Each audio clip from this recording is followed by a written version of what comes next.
Des décharges sauvages, des logements vides en proie aux intrusions et aux vols, comme le cuivre dans ses câbles.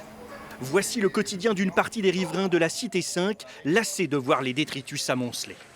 La maison était vide. Une semaine après, on a trouvé ça.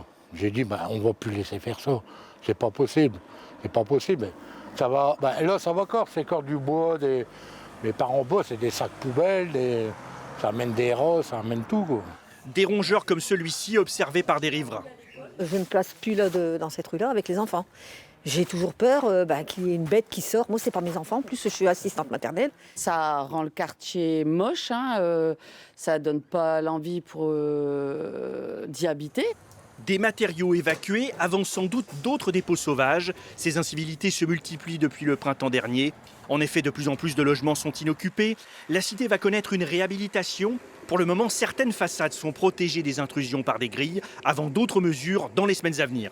On a pris la décision de murer les logements. Alors on le fait de façon assez exceptionnelle. Pourquoi on ne mure pas systématiquement les logements? Parce que ça a un coût très significatif. Et il faut savoir que Maisons et Cités, c'est la réhabilitation de 40 000 logements sur le bassin minier.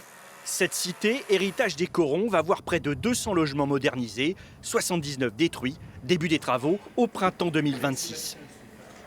La durée de cette vacance peut être un peu anxiogène pour nos locataires, mais le but est qu'on leur fournisse un logement qui soit complètement rénové, avec un confort thermique et un confort au niveau des équipements. Des travaux qui devraient durer jusqu'en 2028.